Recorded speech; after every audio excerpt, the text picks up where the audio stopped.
vsi ukrepi znižanja DDV-ja so najbolj učinkoviti takrat, ko jih spremlja regulacija cen. Sicer se en del tega znižanja vedno prelije v trgovske marže ali pa zgubi nekaj v verigi.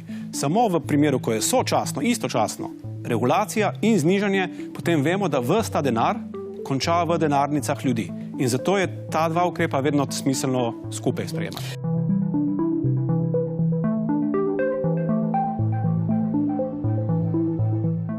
Vsi vemo, da je glavni poganjalec tako inflacije kot cen hrane v resnici vojna oziroma energetska kriza, ki izhaja iz nje. Zato smo se mi najprej lotili energentov. Sedaj, ko so energenti pod kontrolo, pričakujemo kaj? Da se bo njihov vpliv na cene hrane najmanj ustavil ali celo znižal. In to bomo opazovali v septembru.